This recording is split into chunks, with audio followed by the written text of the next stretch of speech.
I was 7, my father brought home a beautiful lady who gave me a box of mangoes. That day, my mother watched me happily eating those mangoes while she signed her name on the divorce papers. After that, she jumped off the roof of our building. From then on, mangoes became the nightmare of my life. So on my wedding day, I told my husband, Alan Holt, if you ever want a divorce, just give me a mango. Alan pulled me into his arms, quiet. From then on, mangoes became off limits for him too. On Christmas Eve of our 5th year of marriage, Alan's childhood sweetheart, Larissa Fenimore, left a mango on his desk at the office. The very same day, Alan announced he was cutting ties with Larissa and fired her from the company. That day, I truly believed he was the man I was meant to be with. Half a year later, I flew back from overseas, having just closed a partnership deal worth about $200 million.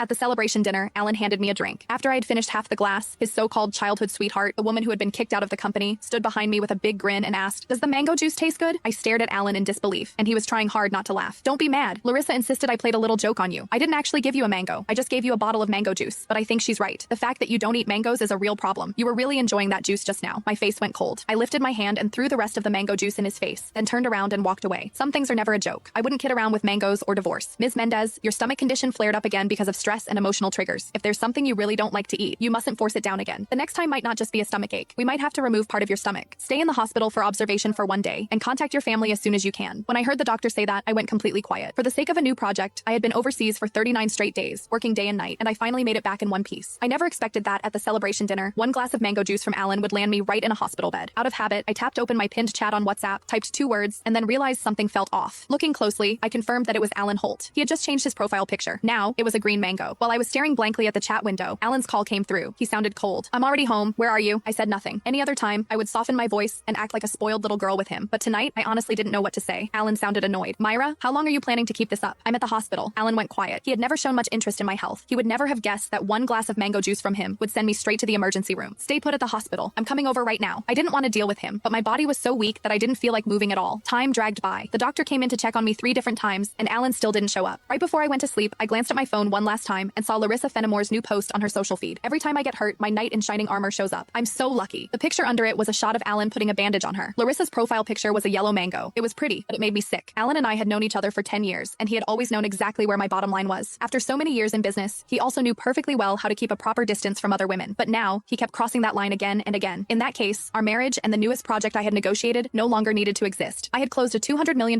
deal in West Arkin that could have changed the company's future, but at that moment, it didn't matter anymore. When I woke up the next morning, Alan hadn't sent a single message or made a single call. I wasn't even angry. After the follow-up check confirmed I was fine, I went straight home to a 5,300 square foot luxury villa that Alan and I had bought the previous year. 7 years ago, when we graduated, we squeezed into a basement room and shared 1 cup of instant noodles. 5 years ago, when we registered our marriage, we ate at a street food stall and went home with a tiny 4-inch cake. Now, I was alone in a huge empty house, nursing my wounds by myself. I figured I would get used to it eventually. I was reviewing the divorce papers the lawyer sent me when Alan finally came home.